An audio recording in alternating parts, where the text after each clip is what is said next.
here today. Here we go. We are going to record today's session. This is our final session of the series. I don't know how many folks have joined us throughout, but this is the final one. Every Day Counts, community conversations on school attendance. And so we're in for a special treat, but before we start, I want to share some information with you all.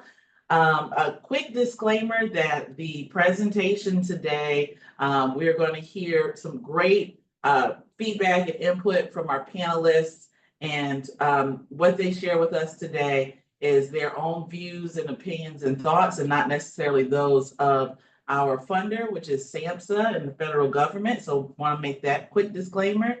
We are able to offer these no-cost opportunities in partnership with all the folks that I have here on the screen, our partners. So we are forever grateful for our partners to help us do this work. We offer, like I said, no-cost webinars, trainings. We have a podcast series now, lots of really great resources that we share online. So if you're not already a part of our listserv, please make sure that you join our listserv, and Bridget's going to drop a link in the chat so that you can register for that and you don't miss any of our future opportunities. We are gearing up for our 2025 System of Care Summit. Right now, we are accepting proposals for presentations. So if you're interested in sharing at the summit, I encourage you to submit a proposal by October the 4th. That is the deadline. So we look forward to seeing your proposals submitted, and you'll be able to share the screen with us and share some time with us at the summit. We are also going to provide a certificate of completion for this event. We will also share the recording for this event afterwards. So you'll have the opportunity to rewatch this recording if you like.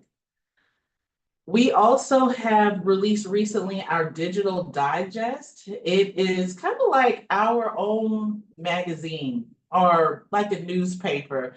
And there are lots of really great resources in that digital digest. We encourage you to check it out.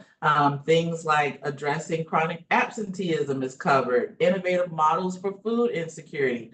All of this is, the digital digest is focused on uplifting children's mental health through school-based programs and services. So please check that out. Bridget just dropped the link in the chat for us. If you have questions for the panelists today, please use the Q&A button found in the toolbar.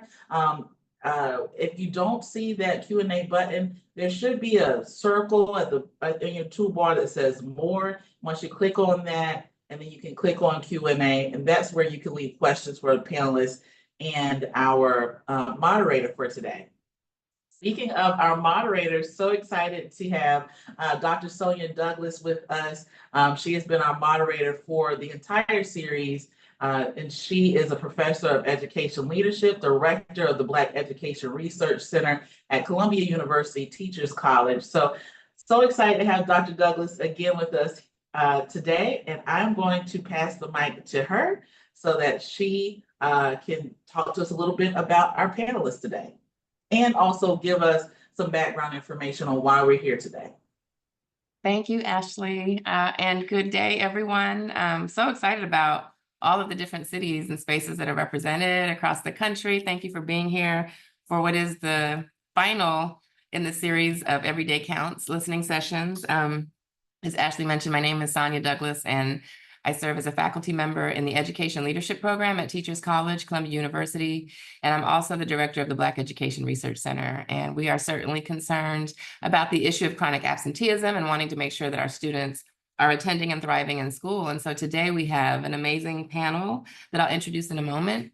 But first, I just wanted to talk a little bit about or frame the session around the issue of chronic absenteeism, which has been like a big issue in the news and among educators. And chronic absenteeism is essentially defined as a student missing 10% or more school days during the school year. And it continues to present a major challenge for schools and society.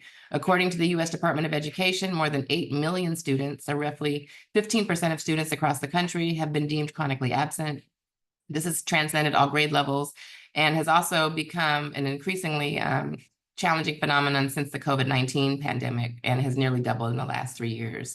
And so in addition to what the consequences of missing school means for students, and I would add for teachers also missing school, which we don't necessarily track as clearly, what does this mean for their educational opportunities, impact, test scores, graduation rates, and their impact on future life chances?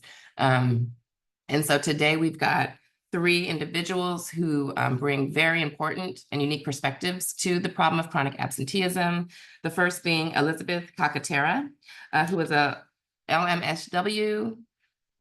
She's a dedicated youth program specialist at Youth Move National with a diverse background in social services and lived systems experience. As an individual with invisible illnesses, she is a stark advocate for chronic illness and mental health awareness.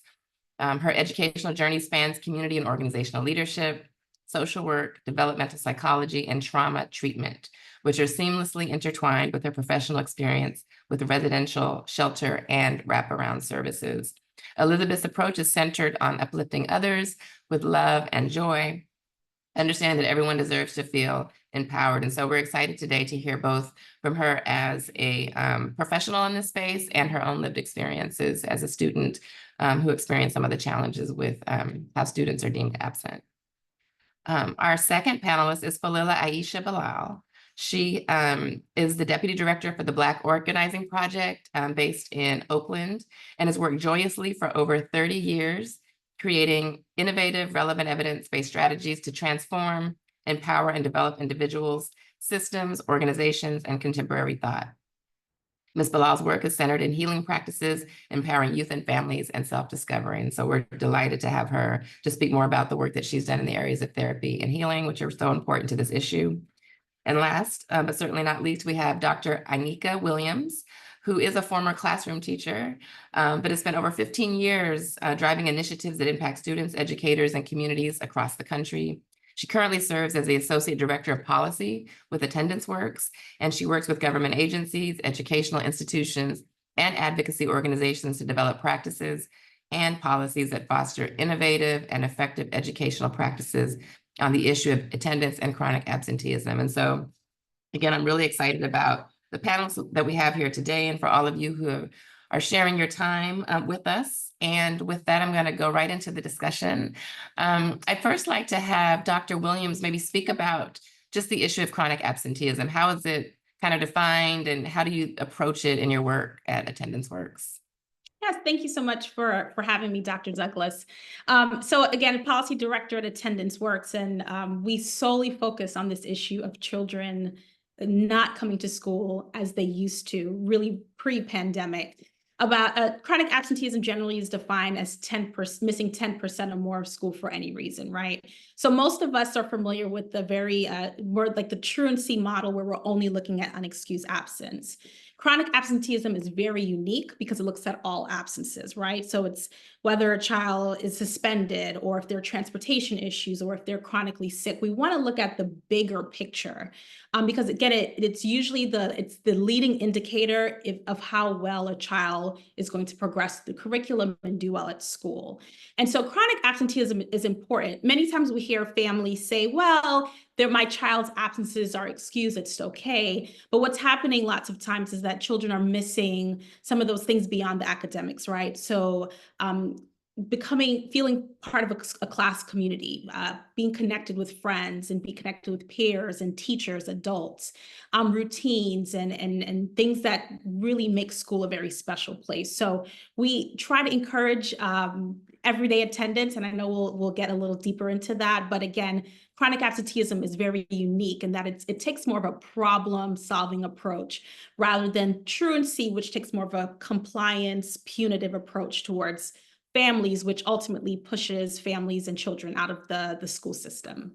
Yeah, thank you for making that important distinction, because I think we often think about truancy in those policies as being very punitive as opposed to thinking about why students aren't attending school. Elizabeth, can you speak a little bit about that, what you have found in your experiences around why students aren't engaging in school, or even how you approach this problem of chronic absenteeism in your work? Yeah, I think, like she was saying, it's very important to look at absenteeism as a whole and not just those who are missing things and thus not, graduating. Because as someone with a chronic illness. I go to a lot of doctors, a lot of specialists, and also there's symptoms that, you know, are with me every day, and they might block me from getting to school.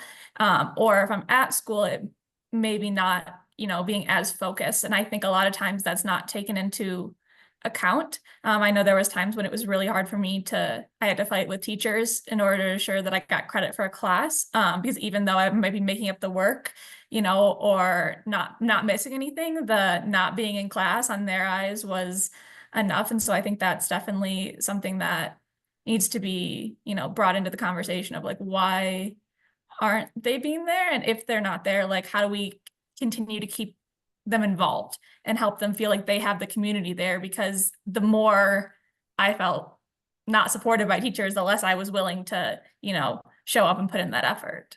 Exactly. You know, now that this is kind of the fourth in the series, one of the things that continues to come up is a lack of sensitivity. I think that, you know, obviously systems, but also individuals might have towards some of the reasons why students don't attend school. So you bring up such an important point. Falila, can you talk about your work? I mean, you've done a lot of work in the community in particular, and can you maybe share how some of that work connects to student attendance and absenteeism? Yes, absolutely. And thank you so much. It's a pleasure to be here with all of you. First and foremost, I'm just going to say it. Our public educational system needs to be revamped, right? We know that there are amazing, isolated programs in schools that are thriving and kids are excited about getting there. But if you have children like me, who are critical thinkers, who have agency, who have experienced a variety of educational settings, then you know that generally speaking, the American educational system needs to be revamped. So I think that is one of the first reasons. There are a lot of young people who are just like, this doesn't work for me. I don't feel seen. There's a ton of institutional bias and racism. There's gender bias. There is a tremendous amount of bullying. And we are seeing coming out of COVID, a lot of our children really struggled with online learning, right? So there are some challenges around returning back to in-person school after online learning. There could also be family issues. I myself, I am a single mom with 2 children. And so while I don't look like I'm in poverty, I'm definitely that working middle class. And so poverty and lack of support for the parents could also be a reason, right? I think that as we begin and continue to look at these issues, we will start to identify what is real for our families and students and figure out how to create better, innovative, radical learning environment so that there's a partnership between the parent and the child in the morning of getting up and getting to school. And then once you get to school, how can you stay in classes, right? Yeah, so I'll just stop there. Thank you. Thank you. Yeah, I mean, I just have so many questions that are kind of bubbling up for me in terms of thinking about even when I was in school and there was, I guess, less options of whether or not you got up. Can maybe any of you speak about just how things have shifted so much in the last few decades, and kind of speaking to the question of, you know, is school optional anymore? There was a study done, you know, that showed again, like about 1/3 of students are not attending school regularly. So what has happened, I guess, on a larger scale that has made this such an issue? I can start just quickly. I think the issue of kids feeling safe, and I don't mean safe from just on a physical level, but also emotionally and psychologically safe, is definitely a challenge. And in COVID, we are such a resilient, powerful people. And when I say we, I mean human beings, that we were able to respond to this, you know, to COVID in a way and support our children through it. So I think that a lot of young people, when I go to my daughter's school and I sit in there with those kids, they're commenting on the fact that, like, I'd rather be at home with someone who loves me. I'd rather be in my comfy socks and my warm, you know, sweater or something. So they have had a chance, this generation, to actually reflect on their educational process. So I think that safety is one of the factors. Yes, Dr. Williams, I seen you come off. I was just getting ready. And I want to add to what Philila shared in terms of so at Attendance Works, we push this framework called positive conditions for learning, right? It encompasses students feeling safe, both emotionally and physically, belonging, connection, support, not just connection to peers, but to an adult, I'm feeling challenged and academically challenged and engaged. And then having teachers and peers who are emotionally, we use the word competent, but sensitive and aware. And so that framework is what we push out to school districts. And I tell teachers and educators all the time, if you go to work and you don't feel like your boss cares, or you're bored, or you don't feel connected to anyone, you don't want to be there, right? You're looking for another job. If you miss one of those 4 pieces, you're reconsidering where you are for your place of employment.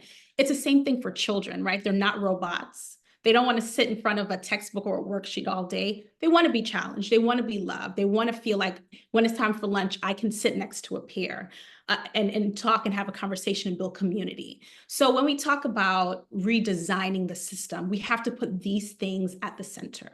School is more than getting an A in math, right? It should feel like a safe space. This is a community. I feel heard. I feel seen. We hear about kids feeling isolated, sitting in the cafeteria by themselves, and we need to be very intentional. Have we identified that every single child in this school building feels connected to a peer and an adult? That's the core of what makes a school successful, not a strong curriculum. I mean, those things are good, but if they're not feeling connected to those 4 pieces, they're going to check out. They're going to want to stay home. They're going to rather sit behind a computer than engage with peers. So what are we doing systemically to ensure that kids are feeling heard and they feel connected to school? Right. Yeah, I mean, you raised so many important points, and I wonder when we talk about change at the systems level, to what extent can the systems care in the way that they need to, right? Or is that kind of up to the individuals within the organizations? Elizabeth, maybe could you speak to that a bit in terms of even your experiences? Because I'm hearing, there's some systems level changes that need to happen, but that's also very much the human touch, right? And how we're interacting with one another. Any thoughts about that? Yeah, and I think like those two actually do go pretty hand in hand with this. I think it's, for so long, school was just what youth and young adults did. Like that's where you went every day. It didn't matter if you wanted to be there or not. Like you just went and you attended. And even if you weren't focused, you were there. And then with COVID, and also just with the expansive, like they were saying, the amount of different ways to get education, people are realizing, wow, I don't necessarily have to sit in a classroom in order to learn. Like as someone that really likes learning, when I was at school and I was like, okay, I'm dreading being here because I don't feel supported. I don't feel like I have any connection to my teacher. I don't feel like I have a connection to those around me. I was like, I don't want to be here. I'll go learn another way. And I think that's what a lot of students are facing. And I think the way to address it is making sure that the blame and the problem isn't the youth. It's the structure and the community and the school setting that they're in. Like they need to feel supported. They need to feel engaged. The whole point of school is to educate them, to bring them into society in a way that they can be productive and feel, positive and confident. And if our schools are not formed that way, where they're not going into those feeling that way in those classrooms, then that's, on us as, educators and social workers and all of those things to kind of address that. And I think there's started to be a shift. Like obviously these conversations are happening and we can start to see the shift of people being like, okay, there are better ways to engage people. And you see students going towards those methods where they do feel supported and they have that community around them. And so I think it's a conversation that's going to continue, but I think that's probably why, is that you don't want to go somewhere, even if you love learning, where you don't feel supported, where you're not being built up.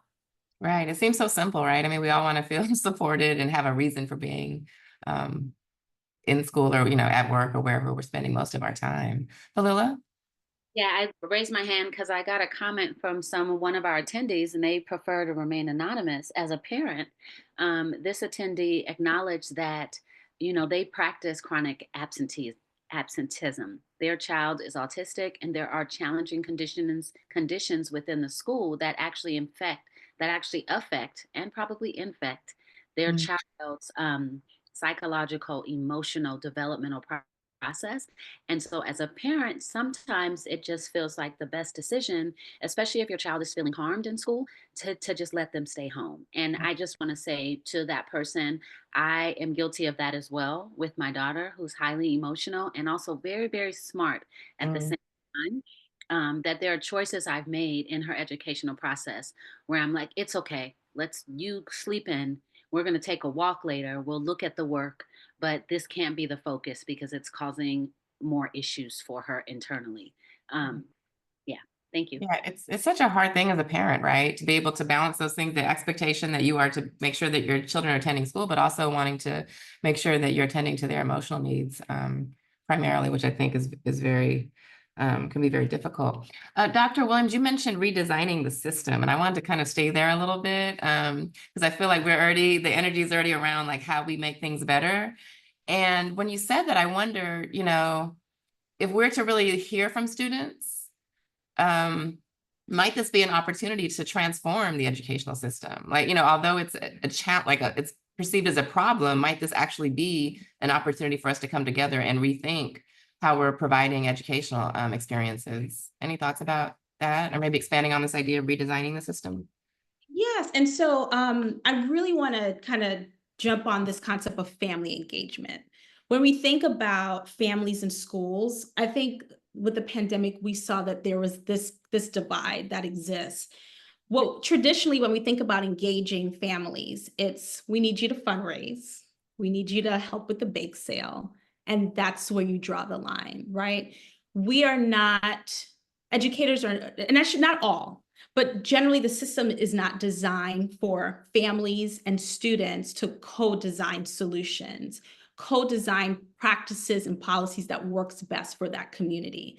School leaders are coming into a community and they are independently making these policies and putting these things into place that may not necessarily coincide with the community that they're serving, right? So I think when we think about redesigning, it's this piece of shared accountability, shared responsibility, shared design that does not currently exist. And I know many times in communities of colors, I mean, there's even more of that feeling of alienation because there's different cultural values or perspectives on things. And so how do we unblur those lines between school and home? Another great example is at Attendance Works, we're doing some preliminary research around unexcused absences. And in this particular community that we're looking at, there's like 70% of absences were unexcused. And how we're painting it is if you have most of your students are not showing up and you don't know why, right? It's unexcused. Have you taken that initiative to communicate with the families?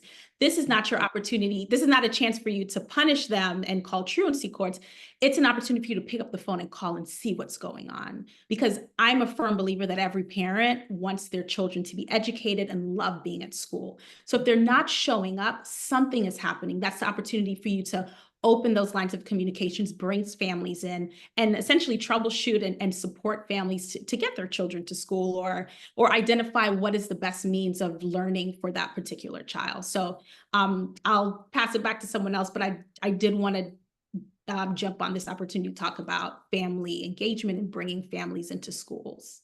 Yeah, thank you for helping us kind of reframe or expand how we're thinking about how families can be and should be engaged. Elizabeth? Yeah, and I think following up on that too, I think it's important to include the youth. And at Youth Move National, we do a lot of engaging the youth in the programs that are meant for them.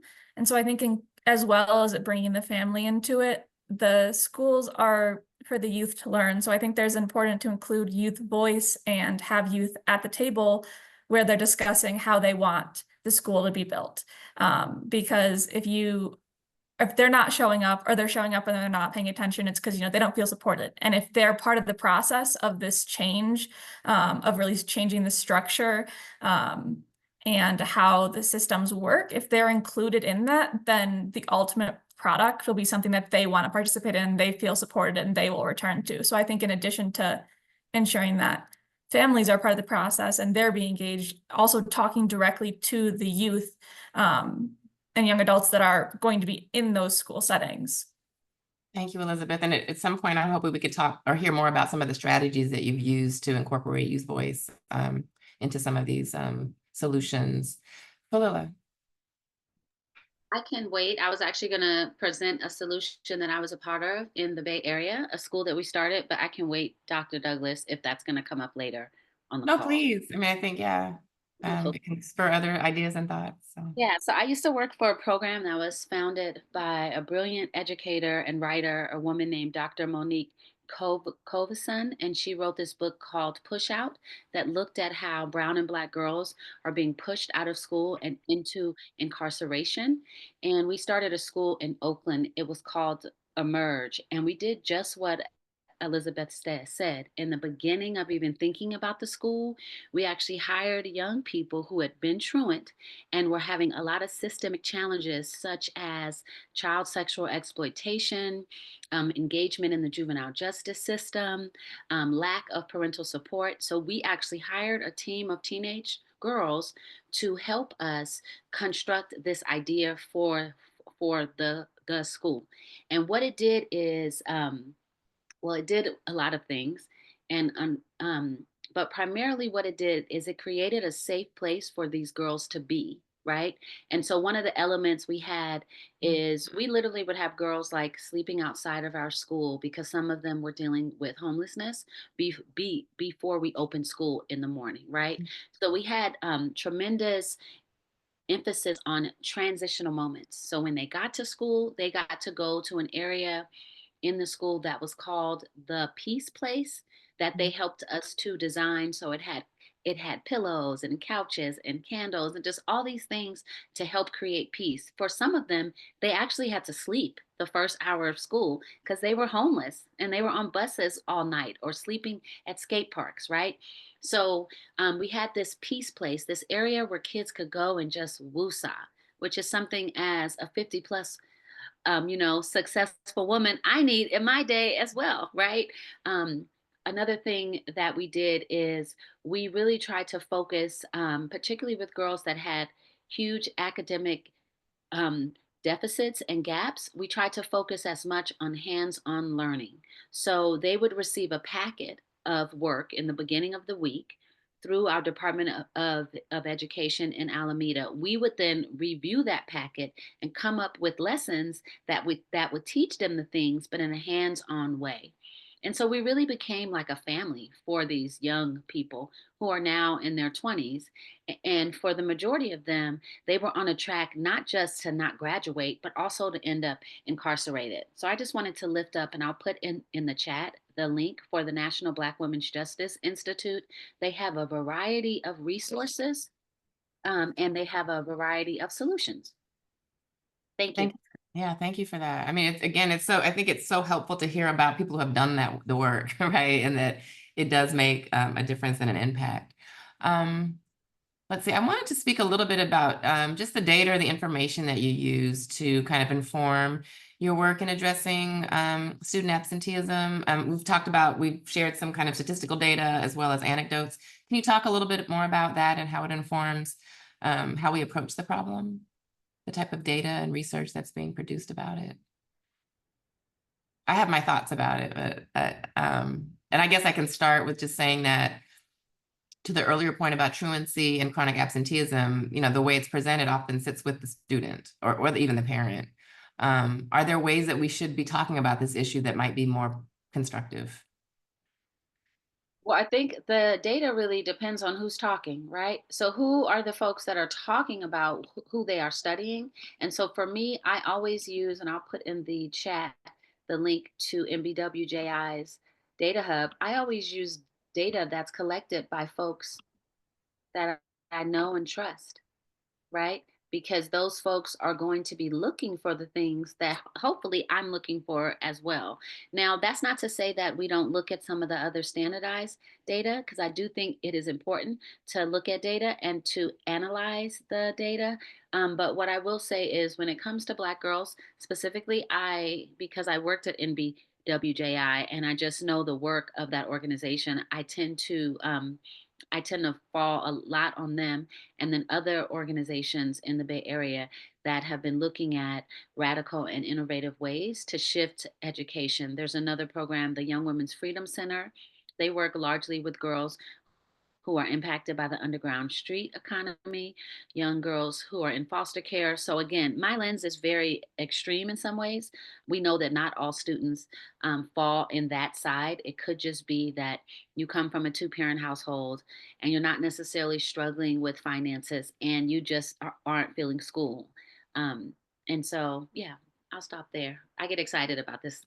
No, that's good. And we have time. So please feel free to expound on your ideas and share. I think we've got over 226 participants on the call. And I just, again, thank everyone for their participation. Please use the Q&A feature if you have questions, because we'll have some time at the end of the discussion to answer your questions. So I can chime in here in terms of like, what do you look for data wise? And of course, there's always, as a school administrator, looking at your numbers, like who's chronic absenteeism. It might vary by grade level. It might vary by, if you're at a district level, it might vary by school. It might vary by zip codes. But one of the things we also amplify is student voice and parent voice. Are you having opportunities to identify what are the root causes in a community? Are there opportunities for parents just to come in, not for a specific school agenda, but just an opportunity to talk with the principals or whoever's in charge, your attendance team? And so really finding the stories behind the why and understanding what families are experiencing. But again, to be able to do that, you have to have relationships with the adults and the families in your community so they feel comfortable having that conversation. They can reach out to the Help and See school as a resource and get the support that they need. Yeah, and I think it's important too because, you know, so much of studies will be like, what is causing it and what do we think we can what do we believe we can do to change these things? And I think a lot of the time we've seen that we're not necessarily asking the students, the youth and the young adults, why they're not going. A lot of times it is the people that are interacting with them or people that are coming in to do the research. And there are cases where they are interacting with the students, but at the end of the day, like they're the ones not attending or not feeling safe going. So we work really hard to ask them why they're not coming, because unless we can address, you know, their reasons, we might, you know, I might think of why someone might not be attending, but that might not be the case. And unless I directly ask them, you know, I'm not going to solve that problem. I might solve whatever problem, you know, I believe there is, but unless I ask the youth directly, I'm not going to be able to address it and kind of fix that and make it so that they want to be there. And so I think that's important too, is a lot of data, it doesn't necessarily address the why from like the actual student that's not attending. I think it's kind of forgotten to ask them directly and like be like, why are you not coming? Or what parts of this make you not feel safe or not want to come? So I think it's important to include that in the data. And I feel like a lot of times that is left out. There's reasons as to why people are not coming, but we never really directly ask the youth or the student themselves as to why they don't want to be in that space. Right. And I think that's such an issue with policy research generally, is that, you know, those closest to the problem are closest to the solution, but oftentimes we don't necessarily go to those who are closest to the problem. Alila? I was just going to say that, and then when we ask the question of what would make you attend school, what kind of supports need to be in place for you to attend school, and these young people tell us clearly we don't listen. Mm-hmm. It's also important that when you open up that conversation, if you have that relationship, when they say, I need 10 minutes transitioning out of my mom's car who's yelling and playing music and stressed out because she's late to work again. That could be my daughter talking about me, y'all, right? Like I need 10 minutes to just adjust from that environment to the environment in my class. And so how are we as educators, as school supports, how are we listening to the young people and giving them that space to actually transition and adjust? And I'm sure Dr. Williams has some brilliant insights from her work in terms of what we can do structurally to actually honor the relationship and the insight that we're getting from our students. Yeah, as you alluded to, spending time to build community, right? At the elementary level, we talk about like circle time and looking around the classroom and saying which one of our friends are not here today and how much we miss them, right? So it's really that human touch. And it kind of, again, it goes back to relationships, connections with peers and adults. And just because someone is 16 or 17, they also still need that feeling of support, that opportunity to de-stress or collect their thoughts. And so are we building time within a school day or early in the morning to allow the human side of learning to happen? And again, that happens with relationships. And Yeah, yes, I'm being at the solution. I love that, Phyllis.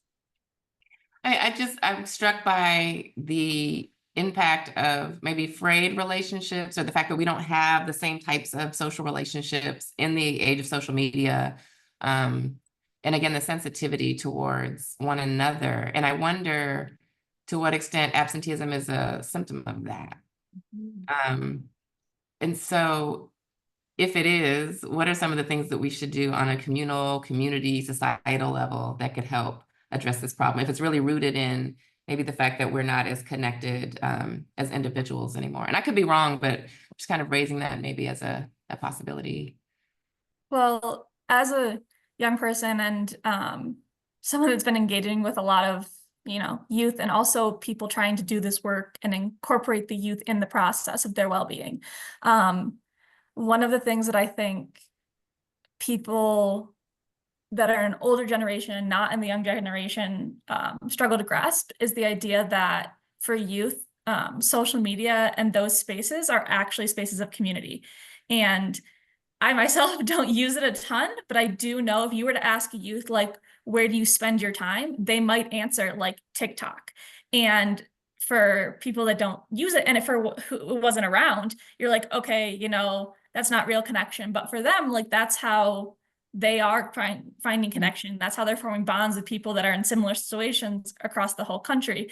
And so I think it's important for us to, reevaluate and look at where they find community, because I might not find community on TikTok, for example, but for them, that's where they're in and out, or Snapchat, and that's how they're interacting with people. And I think it's important to bring that into the space, because it does, it can cause disconnection and not being as connected with people, but it also, for youth, that is how they interact every day. That is how they stay connected with each other. So I think that's got to be also brought in a positive light and incorporated into the spaces in the school setting, because that's how they do it outside of school. So it should be also, empowered in a positive way, a healthy way inside the school.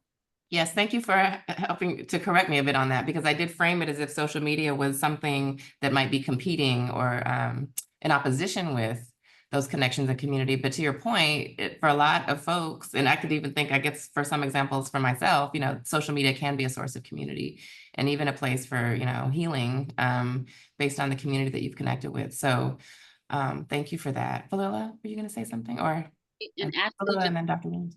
Thank you so much, Ashley. A link to an organization called Flourish Agenda that is founded by Sean and Nedra Jenwright. And they have a strategy called Healing Centered Engagement. And it's really rooted in youth development. What are some of the core principles of youth development? I actually have worked with them for years with a variety of programs that they have executed, and they just went national. And so you can get certified, for anyone on the call that's looking for a resource and a place to go deeper.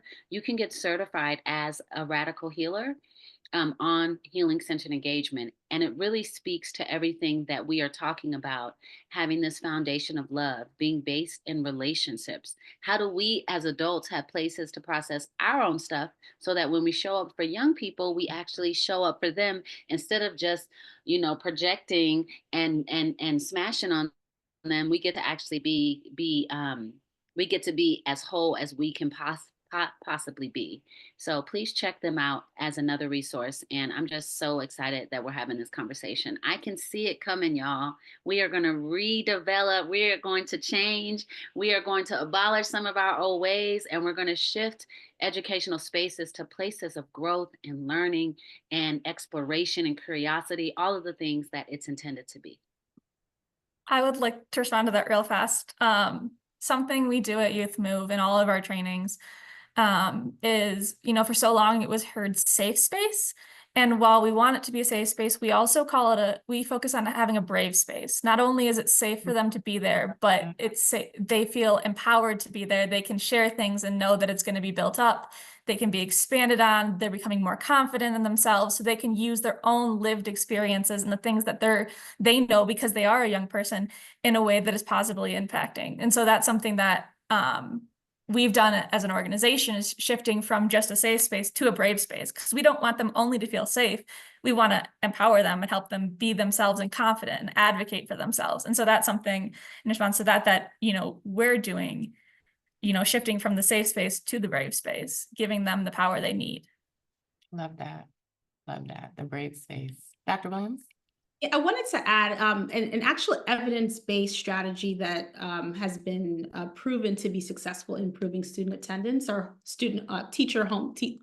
teacher-student home visits.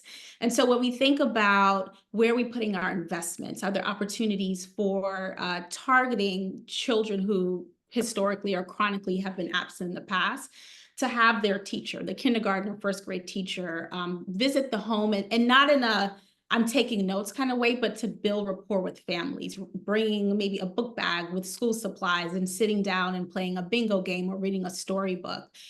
So I'm seeing that as a trend that's happening with a lot of affluent and private schools. And so how do we use this home visiting evidence-based strategy to reach families again before chronic absenteeism actually happens? And I think that addresses a lot of the sometimes the blaming that we see that sometimes systems put onto parents, right? Because there's more empathy and understanding when we can see what's happening at home, maybe the conditions the child is living under, and then again, it builds that relationship between the family and the school. Mm-hmm. Thank you, Dr. Williams, for that. I think that is one strategy. I think we have to be careful with home visits, because there are a lot of things that teachers are mandated to do if they see inside of the home. I'm a therapist, and so one of the areas that I have struggled in my career as a therapist is around mandating reporting, and what is reported, what is not reported. And then when you report, how do you keep a relationship with the family so that your insight on what's happening doesn't cause more harm? And so I do think that family visits are one way to build rapport. I also think that you can get a sense of the family if you are in tune with your child, with your student, right? So there's a way in which you can ask students to bring things in to share about what their home life is like. And so while I have myself as a parent participated when we were in Seattle, that was one of the things that happened within the school where my daughter attended in Seattle. And I was super happy, like, come on in. And I had cookies and tea. And the teacher was kind of like, this is so nice. You're doing a lot. What are you covering up? And I was like, oh, we're both kind of depressed and dealing with PTSD, right? And so, but again, I sit in a very empowered place in my relationship with educators. So I'm not worried if there are things, but not all parents have that level of autonomy or authority. So I think that school visits, home visits are great, but we need to prepare parents for that as well, and make sure it's still safe and brave, to Elizabeth's point. Yeah, and something we do, and it's becoming, obviously, if you pay attention to the news, it's becoming more popular, but peer support.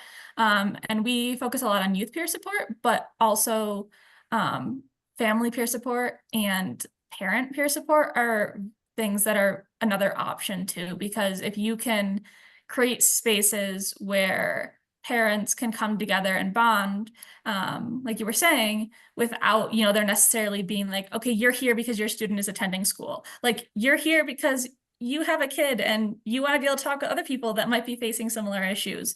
And that's something that we have found is extremely helpful, not only for youth, but for parents and adults, because they're not alone. Everybody, every parent has a kid. It might not be the same issues, but they're experiencing those same emotions. And so providing those spaces where they can come together and connect and learn from each other and realize they're not alone. It doesn't necessarily need to be, a home visit or something like that. It might be connecting the parents, and they can kind of figure it out and work together too. And the same things with students, having students be able to talk to other students who might be similar to them, putting them in a space where they feel they can discuss things and talk it through. And can I point out that the theme that I'm hearing, within the time that we've been together is community and relationships. Mm-hmm. That is the core of making all of this work. And without having that, we cannot advance and we cannot see better improvement in attendance, student development. It's, do families have community? Does your child have community? And I would ask related to that, because I'm trying to follow some of the conversation in the chat, but there's questions about, well, how do you really do this practically, right? If I'm in a public school, we know that there's state policies, district level policies that create kind of this, that are kind of restrictive, right, in terms of what educators can do. What advice do you have to folks in that space? I will say that part of this series is to have these conversations, to develop a set of policy recommendations that Burke is going to develop and put into a policy brief at the conclusion of the series. But are there other things that maybe you're working on or developing that can help influence policy to give educators and practitioners, more flexibility and to do the types of things that we're recommending? Can I say that it doesn't have to be, sometimes we think, because chronic absenteeism is such a massive issue, and it's almost like, how do you eat an elephant one piece at a time? Sometimes it doesn't have to be like this big, expensive initiative. One of the things that we talk to schools and principals during your faculty meeting, put a picture or the name of every single child in your building on a wall, and ask all of your faculty, staff, custodians, folks in the cafeteria, if you can get the bus drivers in, to go by and just put a check next to the student that you're connected with, or that they have a strong support system, and have everyone do that for about 5 minutes.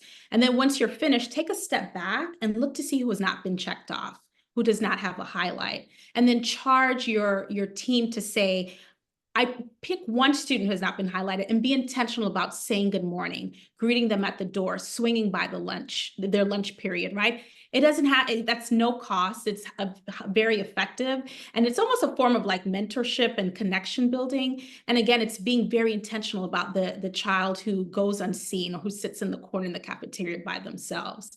And so not quite a policy, but it's more of a strategy. You can do it with, say, the football team. You can do it on a grade level. You can say all the first graders. Again, just being very intentional. And imagine if you get every adult in the building to do that with one child every 2 weeks. Right. What a big difference that can make within 6 months. I love that. It's such a concrete idea and really important data that a school should be collecting, right? Yes, Paloma? I work also with the National Cares Mentoring Movement, which is founded by Susan Taylor, who's the former editor of Essence magazine. And what she did with this national program, they actually have an area of the work that is about policy recommendations, that is about galvanizing adults in communities to say, here's what we need in Philadelphia, here's what we need in New Orleans, right? And what we found in doing that work when we first launched it is that it's great to do individual and group mentoring of the young people. And there's districts who will allow adults who are also obviously fingerprinted and screened to come into and provide group mentoring to the kids. But it was the parents that actually needed places of support. Mm-hmm. So I facilitate a group for the moms in Seattle through the Seattle Cares Mentoring Movement. But that's another resource. I apologize. I don't have a direct answer around policy, but I do know that there are a lot of folks doing this type of work and bringing these issues up at school board meetings, creating pilot programs that have amazing data and results. And so just wanted to share as many resources to everyone on the call. And yeah, that's it. Thank you. No, that's wonderful. I think the more resources we have and recognize that we're not, reinventing the wheel, but putting some things into practice is important. Elizabeth? Yeah, and I think too, another thing that we've seen is there's a saying, and it's nothing about us without us. And it's basically the youth making those changes. And a lot of times you'll see, if you meet with the youth at the very basic, the bottom of the thing, they're the ones being affected. If they feel empowered and they feel confident, they will take the action steps and they will go and speak with those that are in, have more power or authority and make those changes. And, it's as simple as making sure that they feel heard and having, them feel that their experience is supported, and they'll go speak. There is in Pennsylvania, there is a bill, and it was put forward by youth. And so we've seen that if you can, something as simple as ensuring the youth feel supported and they feel confident in themselves, they will take those action steps. And a lot of times a youth stepping up to a school principal and saying, hey, this is what needs to happen, will make a greater impact than even some professional coming and saying something, because they're the ones in the experience. And if you can have 3 youth, you know, come up to the school officials and be like, this is what's going on, that's wrong. The officials are like, oh, okay. And so I think a simple step as like giving them spaces to feel confident and built up and develop, you know, their own skills, a lot of times can have an impact on the whole system itself. Yes, and I want to come back to in terms of closing remarks on how we do that, how you can help us think through how we do that with the youth that we work with in our respective communities. Dr. Williams. I wanted to add, in terms of policy, one of the things that we're studying at Attendance Works is that there's this rise in punitive punishments for families and parents who cannot get their kids to school regularly. There are states who actually suspend students if you're chronically absent from school, right? It doesn't quite make sense, because if they're not getting there in the first place and then you're suspending them for, say, another 5 days, how is that productive? So that's one of the policy areas that we're looking at. And there are states who actually have legislation that say you cannot suspend a child for being excessively tardy or excessively absent. So policy-wise, we really need to take a look and almost do like this examining what do our current policies in our school districts look like, our state policy around this issue of punitive punishment. How can we still hold families and students accountable without using practices that don't work? Because study shows that punitive measures do not get kids to school more often. So that's something to think about as we look at our policies. How does this exacerbate the issue, or does our policy actually create opportunities to bridge gaps with families, understand what the root causes are, have multi-tiered support, systems of support that supports families, again, rather than punishing them? Right. I'm just wondering what's happened, because it feels like we're now trying to knit together things that used to be natural in terms of relationships and connection. We have about 8 minutes left, so I guess I wanted to just hear more about, and maybe even get some more Q&A happening in the chat. But are there questions from the audience in terms of what are some of the things that we can do in within our own sphere of influence, at the district level, at the state level, that can help ensure that students are accessing an educational experience that they value? I can start just as a parent and as someone that works in this field, but my biggest place that I sit is as a parent, right? And for the folks on the call who are parents who are sharing some very deep things about the experiences of their children, we know that some of our educational institutions are actually harming our children. And so one of the things that I would say in terms of what to do with that is to prioritize what your child needs. And I've had to do that. And what that has meant with my daughter is, you know, she had to do summer school. There was an opportunity where she may not graduate on time with other students. And I myself, as her mother, who I am a 5th generation college graduate in terms of my family, I had to reconcile that with myself, y'all. And I hope, like, for some of you, that may not be a big deal, but in my family, that was a big deal. Um, and I had to reconcile that. And I had to decide, like, we're not going to start our days yelling. Like, even if she's late, even if she says something mean to me, that just cannot continue to happen. It doesn't help her. It doesn't help me. And so for the parents out there that are on this call that are actually looking for a strategy and feels like this is a desperate thing and they're on the edge, I can relate. I went through that.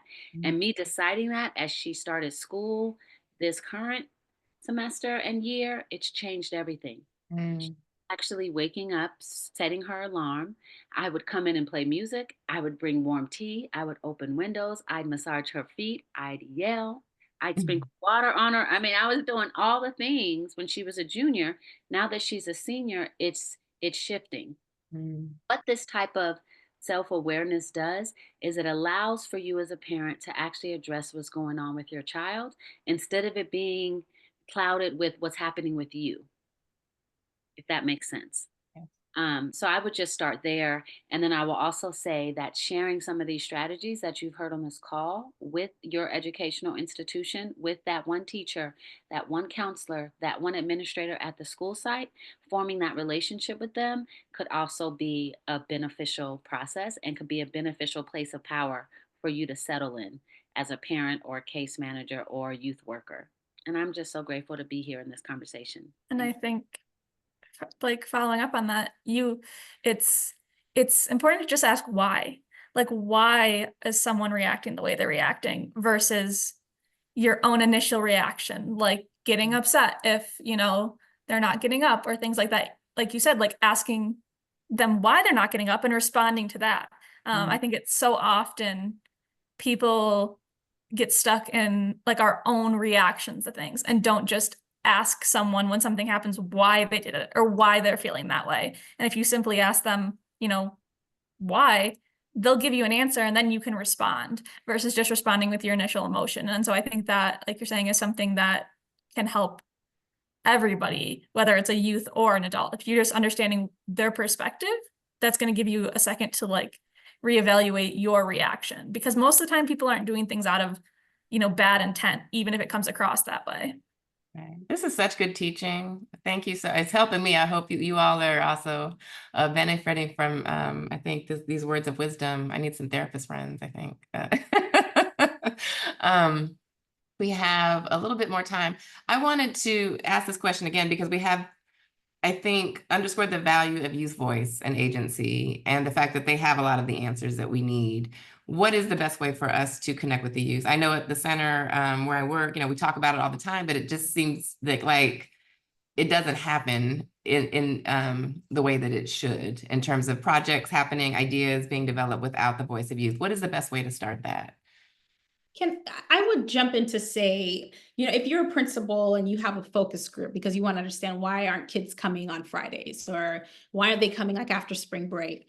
Generally, they're pulling students who are most accessible, the ones in SGA, the honor roll students. Pull the children, pick up the phone, have a conversation. I mean, if you could text, you can text and talk to the students who are not there. Right. So it's amplifying their voice because their voice is usually the ones that gets overshadowed. So when we talk about youth voice, it just can't be your ideal representative. It has to be the students that are disconnected, that are not tied to an organization or the football team, right? So it's really tapping into those students who are least accessible to really try to, as Elizabeth alluded to earlier, understand what that root cause is. Right. So we really have to understand their why. Mm-hmm. Elizabeth?